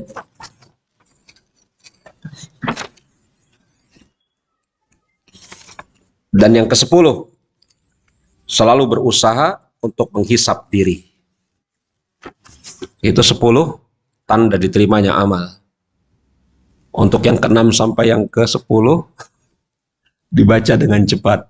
Allah musta'an. Taib. Mungkin ada di antara antum yang hendak bertanya, saya persilahkan.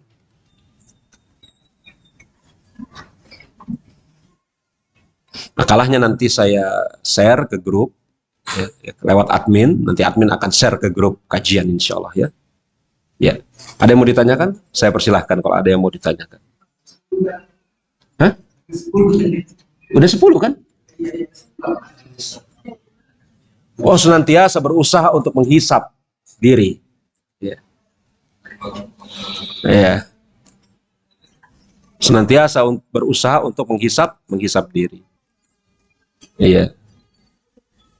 Betul, udah 10 kan? Ya udah. Ya. Nggak salah sebut saya. Ya. Waalaikumsalam warahmatullahi wabarakatuh. Ya. Fika barakallah.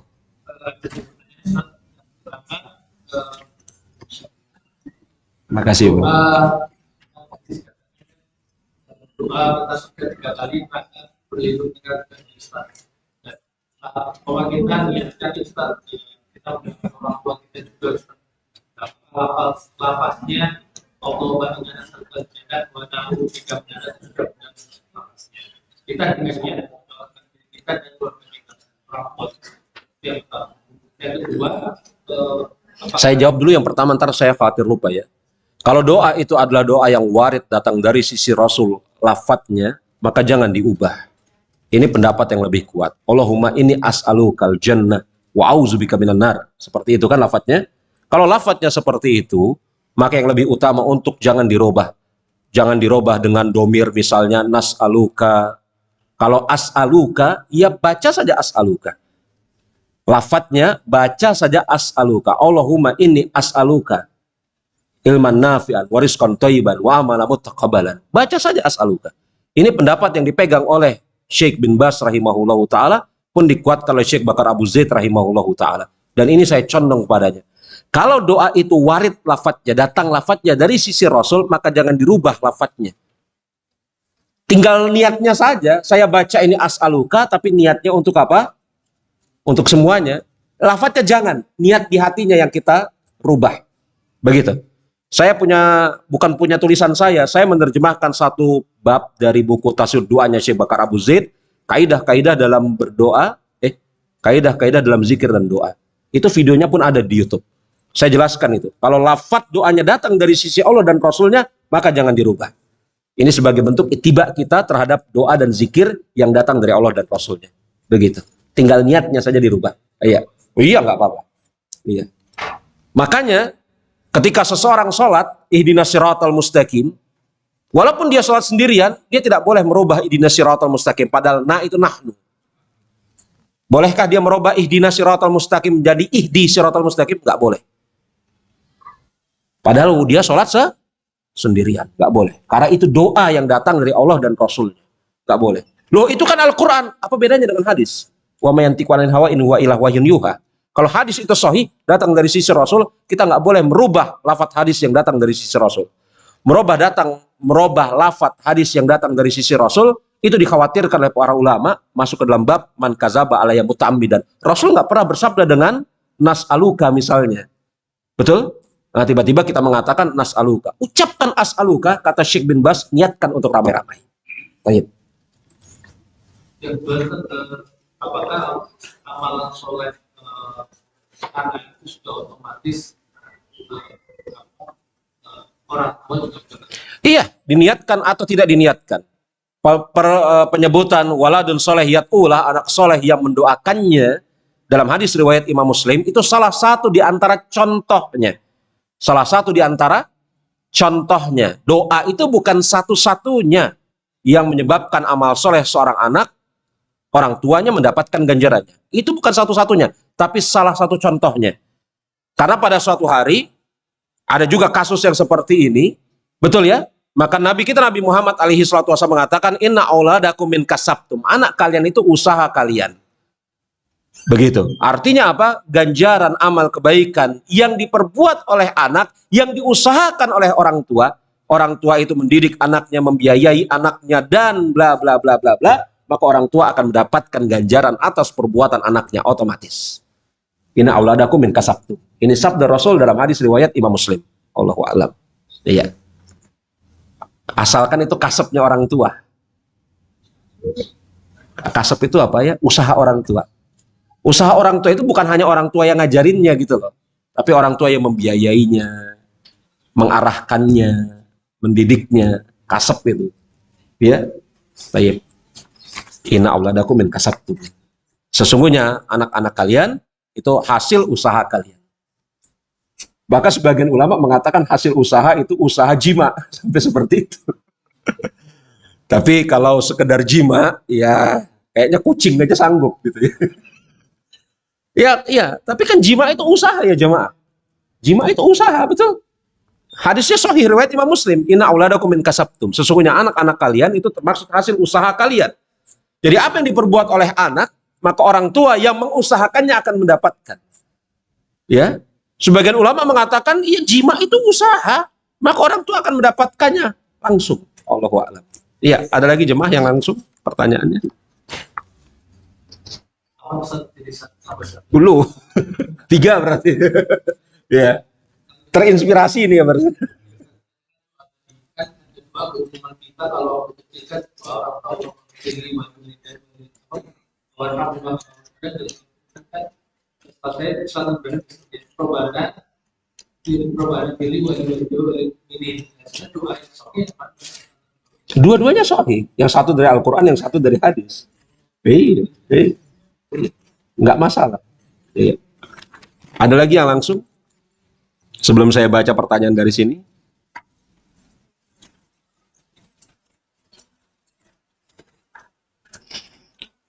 Sebaiknya sholat itu berapa lama? Berapa menit? Nah ini kalau saya jawab berapa lama, berapa menit, ini berbahaya bahkan. Hah? Sholat itu berapa lama, berapa menit? Masing-masing di antara kita punya apa? Punya keadaan. Iya kan? Sholat yang sebenarnya permasalahan bagus buruknya sholat itu bukan lama atau sebentarnya, tetapi khusyuk tumakninahnya. Seperti itu ya. Khusyuk tumakninahnya. Bukan masalah sebentar atau lamanya. Kadang-kadang dengan sholat terburu-buru karena khawatir, apa nih? Nah ini dia. Kadang juga sholat terburu-buru karena khawatir buang angin. Jika seperti ini apakah sholatnya sah dan apa diterima oleh Allah? Kekhawatiran seperti ini seharusnya jangan dianggap kalau hanya berupa kekhawatiran semata-mata. Karena ini ajang permainan dari setan. Setan membisikkan kepada hati seorang hamba untuk, oh jangan-jangan kamu ini sebentar lagi akan buang angin, atau jangan-jangan kamu ini sudah batal sholatnya, maka cepat-cepat deh sholatnya. Selama kemudian tidak terbukti kita mau buang angin, maka sholat saja, hilangkan, enyahkan, yakni apa? Keraguan-raguan tersebut. Itu munculnya dari syaitan. Ucapkan auzubillahi minasyaitonirrajim. Oh, jangan-jangan ini saya telah buang angin, saya mau keluar dulu untuk wudhu. Kalau selama tidak ada bau, tidak ada suara, lanjutkan sholatnya. Da yuribuk ila mala yuribuk. Tinggalkan yang meragukan kepada apa yang tidak meragukan. Yang tidak meragukan, kita itu lagi dalam keadaan sholat suci, maka yang meragukan jangan-jangan mau buang angin, jangan-jangan telah batal sholatnya. Tinggalkan yang meragukan kepada apa yang tidak meragukan. Al yakin la yazulu bisyak. Yakin nggak bisa dirobohkan dengan semata-mata keraguan. Ini nggak benar ini ya, jangan sholat terburu-buru karena khawatir batal, ya, jangan. Iya. Ada lagi jemaah? Tanda-tanda terimanya emas itu salah satunya dia mencintai ketaatan dan membenci kemaksiatan. Betul. Dalam kitab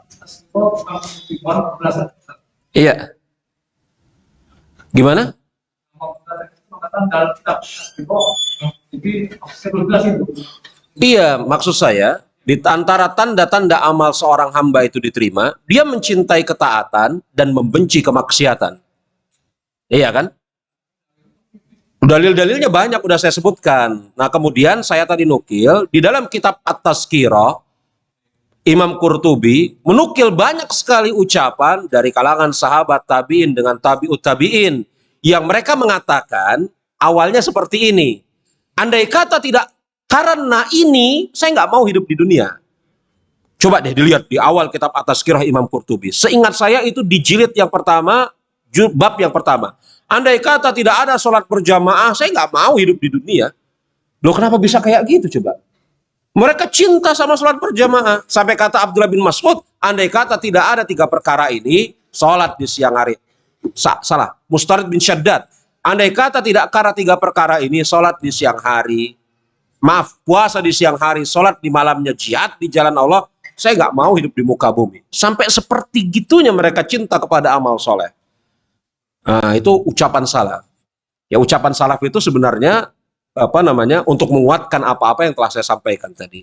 Iya, wayak.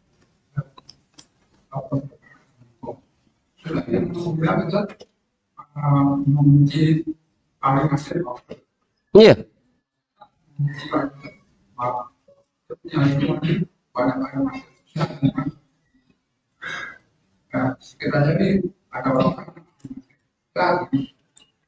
Pertanyaan bagus terkait wala dan barok.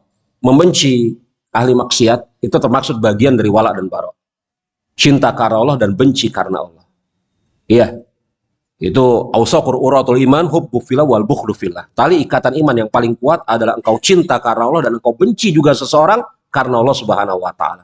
Hadis riwayat Imam Tabrani. Jadi kita mencintai orang dan membenci seseorang bukan karena sesuatu selain Allah Subhanahu wa taala, tetapi karena Allah Subhanahu wa taala. Itu seperti yang dikatakan oleh Nabi Ibrahim alaihissalam kepada kaumnya yang di dalam kaumnya ada bapaknya. Ini bara'u minkum wa mimma ta'budun. Aku berlepas diri dari kalian semua dan dari apa yang kalian sembah selain Allah Subhanahu wa taala. Aku berlepas diri dari kalian, ya, dan dari apa yang kalian sembah selain Allah Subhanahu wa taala. Dan telah tampak, yakni apa? Benteng antara aku dan kalian selama-lamanya. Hingga kalian bertobat dan kembali kepada Allah Subhanahu wa taala. Itu kata Nabi Ibrahim alaihissalam. Ini bara'u minkum wa mimma ta'budun. Kan begitu. Nah, tetapi ketika kita hendak menetapkan wala dan barok itu bukan 0 bilangannya dan 1, dia bergeser.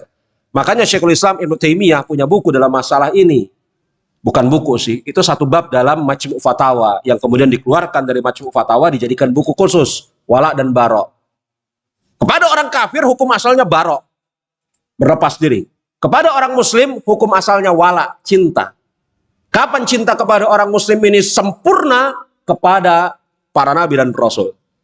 Jadi kita sebagai seorang muslim cinta kepada seorang muslim yang sempurna. Siapa mereka? Wala kita 100% kepada mereka, para nabi dan rasul. Betul? yang kedudukannya lebih dekat dengan para nabi dan rasul, cinta kita juga semakin besar kepada mereka. Yang kedudukan mereka semakin jauh dari para nabi dan rasul di atas ketaatan kepada para nabi dan rasul, wala kita juga semakin kecil. Kalau mereka tidak taat kepada para nabi dan rasul sama sekali alias kufur, barok di situ. Jadi dia kayak gini loh Pak. Kayak apa? Bukan 0 dan 1. Bukan 01. 01 ini pemahaman Khawarij, Imam Murji'ah. Ahlussunnah seperti itu. Maka Ahlussunnah mencintai Ali bin Abi Thalib, mencintai Abu Bakar, mencintai Utsman, mencintai Khulafaur Rasyidin. Tetapi cinta kita kepada Khulafaur Rasyidin, kepada para sahabat, apakah sama dan boleh sebesar cinta kita kepada para tabi'in? Nggak boleh. Kenapa cinta kita harus lebih besar kepada para sahabat? Kedudukan mereka yang lebih dekat kepada Allah dan Rasulnya. Begitu? Semakin orang itu dekat kepada Allah dan Rasulnya secara keimanan syariat, cinta kita semakin besar. Dan itu kita Pak, yang mengakar, mengukur. Jadi dia bukan 01, wala dan bara itu bukan 01. Semakin mereka jauh, sama sekali tidak beriman kepada Allah dan Rasulnya, maka tidak ada wala alias bara. Kan begitu. Ya, jadi bagaimana saya menyikapi yakni apa lingkungan saya? Ya saya tidak bisa menjawab Pak. Ya Bapak harus lihat bagaimana keadaannya wala dan bara ini pun tidak boleh kemudian diterapkan semena-mena. Iya kan? Misalnya ada orang yang seperti ini langsung kita bara, oh aku berlepas diri darimu dan dari apa-apa yang engkau lakukan selain Allah. Padahal dia ketua kampung bla bla bla bla. Ini muncul keributan, ada timbangan mafsadat maslahat di sana. Tetapi hukumnya al-wala wal bara itu kaidah dalam bab akidah tauhid. Allahu a'lam bishawab.